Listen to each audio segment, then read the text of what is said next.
What's happening, YouTube? Welcome back to my channel. This your boy Hoodie from the Hood.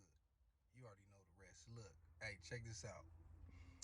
Yesterday when I was telling y'all them stories about us getting on the trolley and all that, and tearing shit up, being young and gang banging, um, the homie, he actually he recalled that day, and he actually told me two of the individuals that we ended up whooping on.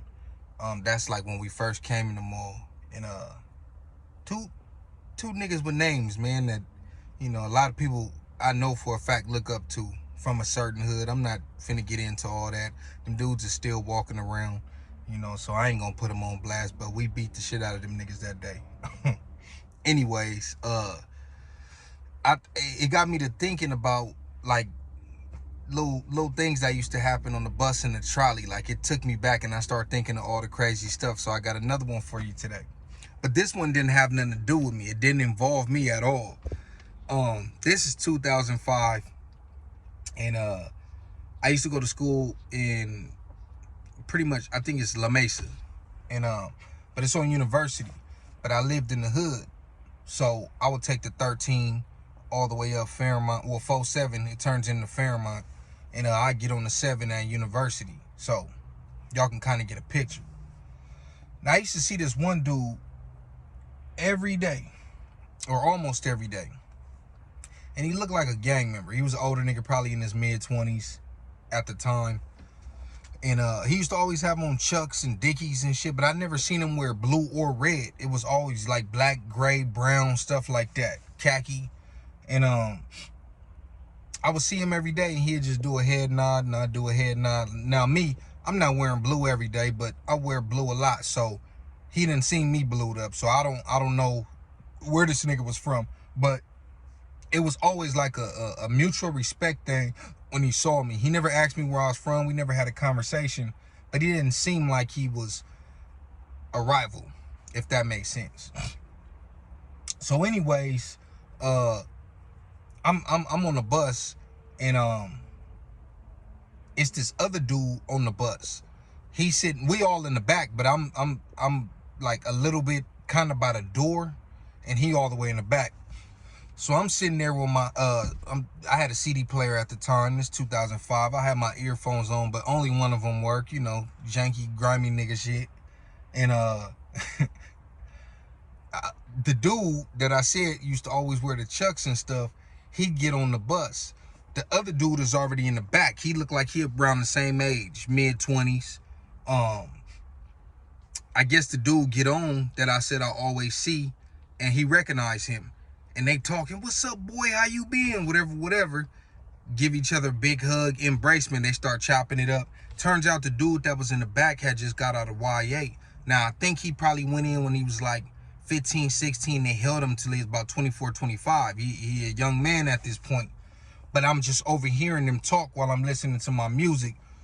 And he like, "I ain't seen you since that one day." And it was like, I guess when they was teenagers. And he was like, "Yeah, I got locked up right after that."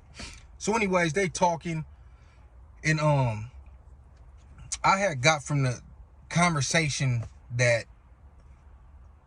it seemed like the dude who just got out of YA back in the days was like a nobody, and the nigga that looked banged out was a somebody back then. That's what I got from it. So they talking, and somehow the I'm just gonna say the gangster looking one, the nigga with the khakis and the Chucks. The other dude had on the button up, some jeans. He had like a little freshly picked afro. The nigga looked like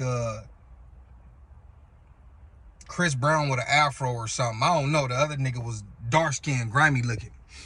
So they talking about work, and he like, "Yeah, man, I'm on unemployment right now." This what the gangster looking one saying. The dark one. The dark one is saying,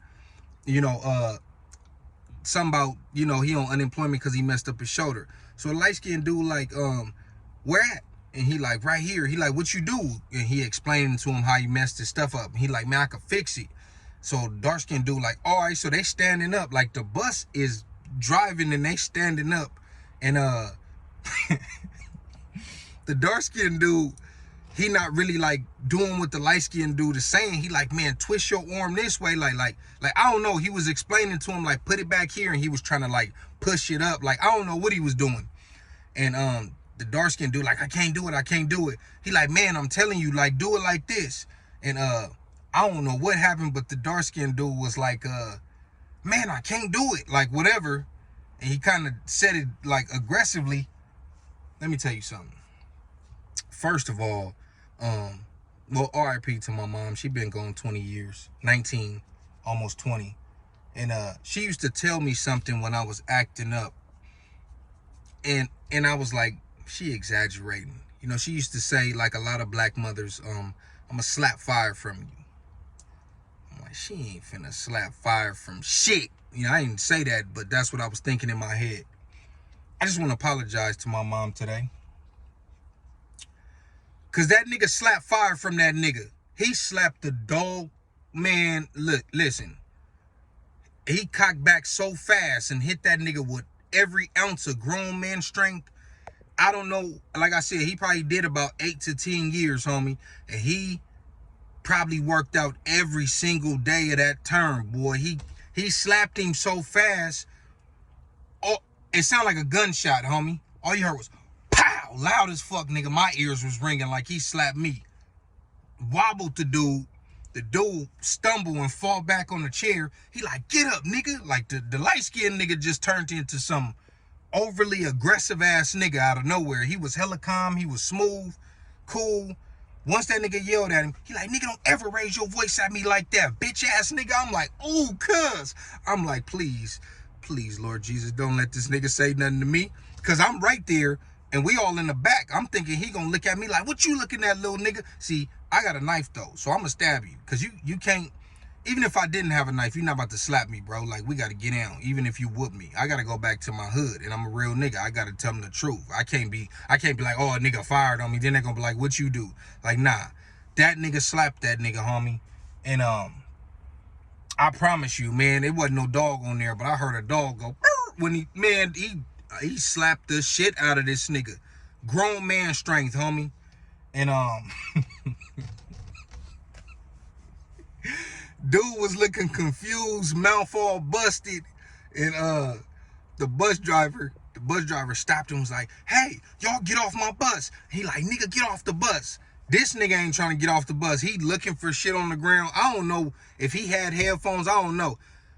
Probably smacked the cell phone out the nigga wallet, smacked the change out his pocket. I don't know what happened. He was looking for shit, an earring, something. He finally get off the bus, and I see him like with his arms out, like trying to explain like what I do, and the other nigga like, nigga, like stop talking to me type shit, like, nigga, bitch ass nigga. I was just like, God damn, that went left fast than a motherfucker, homie. Y'all was just cool, reminiscing, playing catch up. And he just palmed the shit out of that nigga. I don't know if he had some built up animosity. Maybe the dark-skinned nigga probably used to pick on him or whoop his ass. I don't know. That shit came out of nowhere though. Like, I ain't never seen a nigga get slapped like that ever.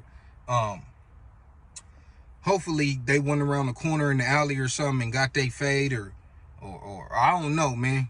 He probably, I don't know what happened. He probably got to shoot that nigga. He probably shot that nigga after that. I've never seen them two again. Like I said, my first time seeing a light-skinned nigga who was fresh out of Y8, that was the only time I seen him. I had seen a dark-skinned nigga multiple times over a however many month period. Like, he was always going somewhere that early in the morning and I'll be going to school. But I never seen him again after that.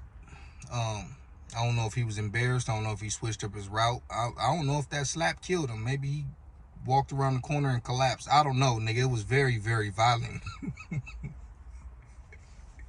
But anyways, homie, I just wanted to hit y'all with that one, man, because I start thinking about it. I got a gang of stories on the bus and the trolley, man. I got a gang of stories, period, man. I'm going to start bringing them to y'all more. But yeah, man, that shit was funny, man. RIP to that man.